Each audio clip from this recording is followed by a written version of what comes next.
श्री स्वामी समर्थ समर्था रेसिपीमध्ये तुमचं स्वागत आहे।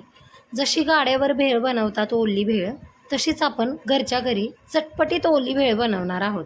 त्यासाठी मी बघा चिरलेली कैरी, कांदा, लिंबू, टोमॅटो, काकडी, हिरवी मिरची आणि कोथिंबीर घेतलेली आहे।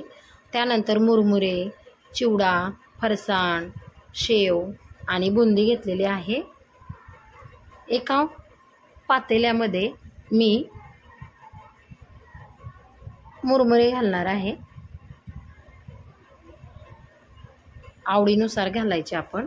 आम्ही 2 जणांसाठी बनवली आहे त्यामुळे मीडियम घातले। त्यानंतर चिवडा घालायचा म्हणजे फरसाणा, त्यानंतर बुंदी घालायची, नंतर त्यामध्ये शेव घालायची आहे, बारीक जिरो शेव। नंतर आपण त्यामध्ये घालणार आहोत बारीक चिरलेला कांदा। कांद्याने किती छान टेस्ट येते, कांद्याशिवाय भेळीला काय अर्थच नाही, त्यामुळे कांदा घालायचा। नंतर चिरलेली काकडी घालायची, चिरलेलं टोमॅटो घालायचं, हिरवी मिरची घालायची थोडीशी। नंतर त्यामध्ये आपण घालणार आहोत बारीक चिरलेली कैरी। कैरीने आंबट गोड लागते ना, म्हणून थोडीशी कैरी घालायची, तोतापुरी कैरी। कैरी घातल्यानंतर आपण यामध्ये घालणार आहोत बारीक अशी चिरलेली कोथिंबीर।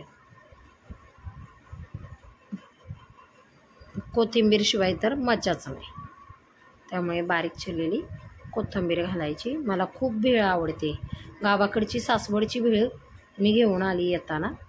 त्यानंतर कांदा लसूण मसाला घालायचा आहे, मी 2 चमचे घातलेला आहे। नंतर अर्धा चमचा मीठ घालायचं आहे,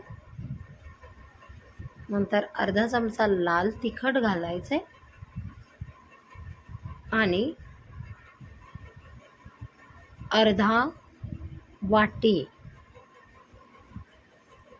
खजूर, चिंच, गूळ याचं पाणी घालायचं आहे आणि अर्धा लिंबू घालायचं आहे, अर्धा लिंबाचा रस। नंतर ही आपली भेळ एकजीव करून घ्यायची आहे, ओली करायची आहे, छान अशी मिक्स करून घ्यायची आहे। पातेलं मी थोडंसं छोटं वापरलं आहे, त्यामुळे नीट हलवता येत नाही।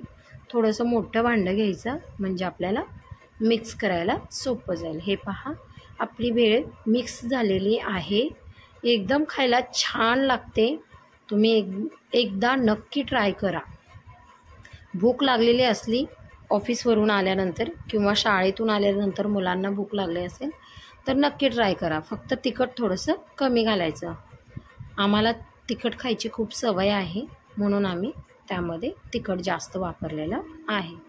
नंतर अशी प्लेट घ्यायची, त्यावरती एक टिश्यू पेपर ठेवायचा आणि त्यावरती आपली बनवलेली अशी भेळ ठेवायची। छान असं हॉटेल टाईप आपण डिश सजवणार आहोत। छान भेळ त्यावरती ठेवणार। नंतर वरतून आपल्याला सजवण्यासाठी लागणार आहे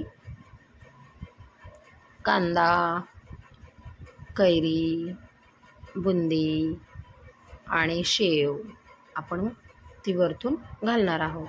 थोडा बारीक चिरलेला कांदा घालायचा, नंतर थोडी बारीक चिरलेली कैरी घालायची। कैरी घातल्यानंतर आपण वरतून शेव घातली, शेव घातल्यानंतर थोडीशी बुंदी घालूया, कोणाला लिंबू हवा असेल तर लिंबू घालू। नंतर चमच्याच्या साहाय्याने आपण मस्त भेळीचा आनंद घ्यायचा आहे। श्री स्वामी समर्थ, धन्यवाद।